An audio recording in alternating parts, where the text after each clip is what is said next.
Non. Moi, je te dis, la lecture rapide, c'est de l'arnaque. C'est de l'arnaque. Soit disons que les mecs, ils arrivent à lire à des vitesses super hautes et tout, mais en fait, tu peux pas lire en lecture rapide sans perdre en taux de compréhension. Non mais attends, t'as vu un petit peu comment ils font? Et puis même, ok, genre ils lisent 1000 mots par minute, mais c'est imprononçable même quand tu lis dans la tête. Vas-y, essaye de lire à 1000 mots minute, c'est impossible. Et en plus, ok, admettons que genre il arrive à lire à peu près à 1000 mots de minute, même si c'est presque impossible. Genre, comment ils font pour mémoriser? C'est pas possible. Et même, il n'y a aucun plaisir à prendre. Je te dis, c'est de l'arnaque la lecture rapide. T'es dur quand même. Attends, il y a des fois, on peut lire un peu plus vite. Aujourd'hui, on va déconstruire quelques mythes autour de la lecture rapide. Vous êtes prêts? Générique.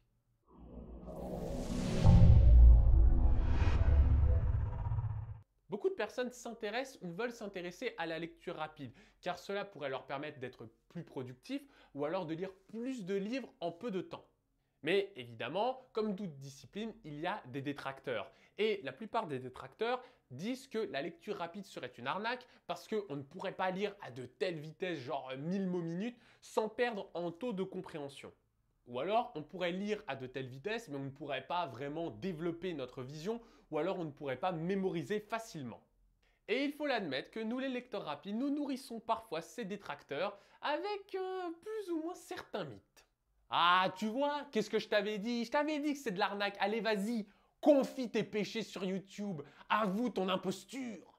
Bon, on enjolive un petit peu la réalité, mais est-ce que ce n'est pas ce que nous faisons déjà tous? Est-ce que ce n'est pas même presque la définition du marketing? Influencer le consommateur, le pousser à acheter telle ou telle marque plutôt qu'une autre, voilà le défi de toute campagne publicitaire. Alors, quels sont les principaux arguments contre la lecture rapide?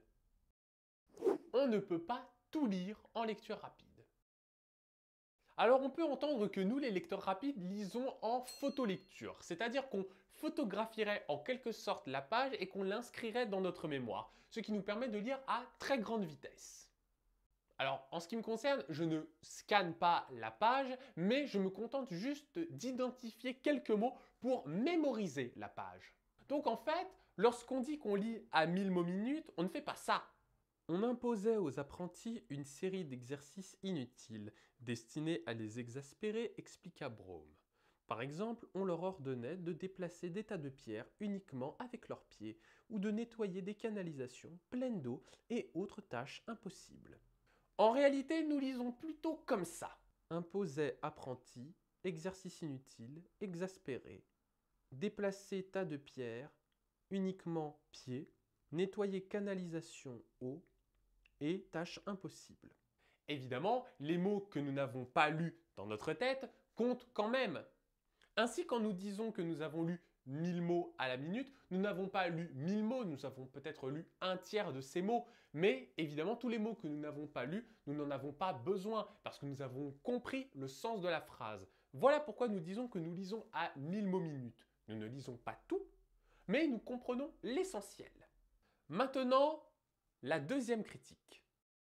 Impossible de tout mémoriser en lisant en lecture rapide. Alors là, j'ai envie de vous dire heureusement que nous ne mémorisons pas tout. D'ailleurs, quand vous lisez un livre en lecture classique, vous mémorisez tout? Vous mémorisez toutes les villes, tous les noms des personnages, tous les discours? Bien sûr que non. Alors pourquoi cette fixette de ne pas pouvoir tout mémoriser quand on lit en lecture rapide? Nous ne mémorisons jamais tout, même quand nous ne lisons pas en lecture rapide. De plus, nous avons souvent des taux de compréhension bien supérieurs aux lecteurs classiques. Alors, comment expliquer ce taux de compréhension supérieur si nous ne mémorisons pas? En réalité, nous mémorisons, mais nous mémorisons uniquement les informations importantes. Au final, quand vous lisez un livre, vous faites à la fin une sorte de synthèse. Vous n'allez pas expliquer le livre entièrement. Vous allez devoir extraire des informations pour synthétiser le livre. Eh bien, c'est exactement ce que nous faisons, mais sauf que nous synthétisons dès la lecture. Comme nous avons moins d'informations à trier une fois la lecture terminée, forcément, on peut se souvenir de plus d'informations. Parce que nous avons moins de pensées parasites. Alors qu'un lecteur classique qui aura lu plus de mots et qui aura donc plus d'informations brutes devra faire un tri plus important. C'est pour ça qu'il a souvent une mémorisation plus faible qu'un lecteur rapide. Alors arrêtez de croire que nous ne mémorisons rien en lecture rapide ou alors qu'on mémorise tout en lecture classique, parce que c'est faux. Nous ne mémorisons pas tout, mais l'essentiel c'est de savoir quoi mémoriser. Troisième critique, nous ne pouvons pas tout comprendre lorsque nous lisons. Alors celui-là, c'est le plus complexe parce qu'il n'est pas totalement vrai et il n'est pas totalement faux non plus. Bref, il est moyen quoi. Oui voilà, c'est un peu ça. Quand on commence la lecture rapide, en général, on ne comprend rien. Et quand nous voulons lire des œuvres un petit peu plus compliquées en lecture rapide, nous ne comprenons pas grand-chose non plus. Et c'est normal parce que, effectivement, lire très vite, ça perturbe la compréhension. Mais l'important, c'est d'adapter sa vitesse en fonction du livre.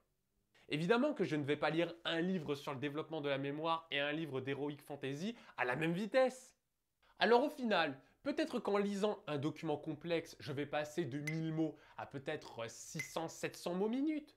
Mais inversement, toi qui lis un document difficile en lecture classique, tu vas peut-être passer d'une vitesse de 250 mots par minute à une vitesse de 200 voire 150 mots par minute.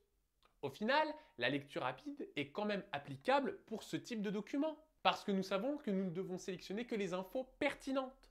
Pour garder la compréhension lorsqu'on lit en lecture rapide, il faut toujours avoir ce petit fil rouge conducteur qui nous permet de comprendre ce que nous lisons. Si nous lisons sans comprendre vraiment ce qu'on lit, pourquoi on le lit, à quoi ça fait référence, ça veut dire qu'on a perdu ce fil. Et dans ce cas-là, la compréhension est totalement perturbée. Dans ce cas, il peut être nécessaire de ralentir un petit peu sa lecture. Mais comme je l'ai déjà dit, chaque document a son style, chaque œuvre a son style et a ses petits rouages. Donc l'important ce n'est pas de savoir si on doit lire en lecture rapide ou non, c'est de savoir comment lire en lecture rapide. Évidemment que nous n'allons pas maintenir notre vitesse classique, mais ce n'est pas important. L'important c'est quand même de savoir comment mieux analyser le document et extraire les informations pertinentes. Donc si nous pouvons parfaitement comprendre si nous lisons en lecture rapide, mais il ne faut pas lire de la même façon tous les documents. Si on utilise des techniques pour ne serait-ce que doubler ou tripler notre vitesse de lecture, vous lisez déjà en lecture rapide. Dernière critique, nous mentons sur les techniques. Une autre critique qui nous est souvent attribuée, c'est le fait que nous ne pouvons pas augmenter notre empan visuel, que la subvocalisation est essentielle pour comprendre, donc la supprimer est très dangereux, et enfin qu'il est nécessaire de relire plusieurs fois un passage pour comprendre. Il est vrai que nous disons que nous devons augmenter notre empan visuel pour lire plus vite, que la subvocalisation nous ralentit et que relire plusieurs fois un passage est inutile. Donc ces critiques sont parfaitement fondées, mais ce ne sont pas des axiomes pour autant. Il est vrai que lorsqu'on est concentré sur une tâche, notre vision a tendance à se rétrécir pour être concentré sur un point bien précis. Ainsi, on perd un petit peu notre vision périphérique. Quand je vous dis d'essayer de lire avec votre vision périphérique, je me doute bien que vous n'allez pas pouvoir lire des mots avec votre vision périphérique de façon nette. C'est uniquement là où sont concentrés vos yeux que vous allez pouvoir avoir une lecture nette. Mais rien qu'en distinguant les mots, même s'ils sont flous, vous pourrez savoir si c'est un nom, un adjectif, si ça vaut peut-être la peine qu'il soit lu. L'important, c'est juste de vous apprendre à élargir votre vision plutôt que d'être absolument concentré sur un mot à la fois. Mais évidemment, vous ne pouvez pas augmenter votre vision périphérique à l'infini et même si c'était le cas, vous ne pouvez pas lire avec la même qualité que votre vision centrale. Mais vous pouvez apprendre à la développer. Au lieu de lire un mot à la fois, essayez d'en lire 2 ou 3. Et déjà, vous pourrez peut-être doubler voire tripler votre vitesse. Comme tout apprentissage, c'est progressif, mais au fur et à mesure que vous allez vous entraîner à voir un petit peu plus large, vous allez vous rendre compte que, effectivement, vous n'êtes pas obligé de lire un par un les éléments. En ce qui concerne la subvocalisation, on dit souvent que nous devons supprimer cette subvocalisation, ou en tout cas l'éteindre, pour pouvoir lire plus vite. Mais il est vrai que la subvocalisation aide à comprendre, ça c'est un fait. Donc, vous pouvez mettre temporairement votre subvocalisation en veille lorsque vous lisez quelque chose qui ne demande pas une grande mobilisation de ressources cognitives. C'est sûr que si vous lisez un livre sur la physique quantique, eh bien là, vous allez peut-être avoir besoin de subvocaliser parce que c'est très compliqué. En revanche, si vous lisez un article sur le Covid-19, franchement, est-ce que vous avez besoin d'être très concentré pour lire cet article? Non. Dans ce cas-là, essayez de mettre sur pause votre subvocalisation. Mais si vous ne comprenez pas ce que vous lisez, eh bien dans ce cas-là, réactivez-la.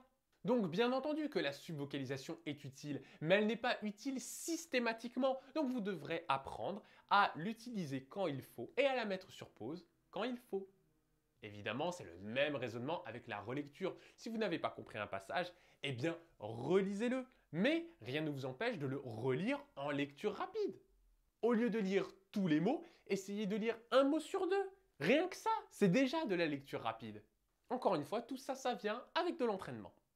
Évidemment, toute discipline ou toute technique a ses détracteurs. Certaines personnes vont parfois dénigrer ces techniques parce que sur eux, ça n'a pas marché. D'autres personnes critiquent ces méthodes parce que c'est peut-être une expression d'une résistance au changement. D'autres personnes s'appuient parfois sur des théories qu'ils ont vues ou alors sur des théories qu'ils ont eux-mêmes développées. Et il y en a qui critiquent juste pour critiquer. Alors évidemment, aucune méthode n'est parfaite. Il y a toujours des failles. Il y a toujours des personnes qui vont acquérir des techniques plus rapidement que d'autres. C'est comme ça. Essayez de tester ces techniques et vous verrez si sur vous ça fonctionne. Si jamais ça ne marche pas, alors peut-être c'est parce que vous n'êtes pas sensible à ce genre de discipline ou alors que vous vous êtes mal entraîné. Ça peut arriver aussi. C'est pour cela que vous pouvez prendre des cours ou des coachings, notamment avec moi, pour vous aider à acquérir ces méthodes. Testez ces techniques et au pire, vous aurez appris un petit quelque chose même si vous ne l'utilisez pas et au mieux, vous allez avoir un outil qui pourra vous servir tout au long de votre vie. Alors, vous pouvez critiquer ces techniques et parfois les arguments sont très valables et parfois ils sont un petit peu plus particuliers. Mais avant toute critique, essayez de tester. Essayez vraiment de tester la mnémotechnie, essayez de tester la lecture rapide et faites-moi un retour dans les commentaires. Si cette vidéo vous a enjaillé ou alors au contraire si elle vous a enragé, eh bien partagez-la un maximum. N'hésitez pas à vous abonner à mes différents réseaux, à vous abonner à cette chaîne et sur ce, je vous dis adios mes mémos.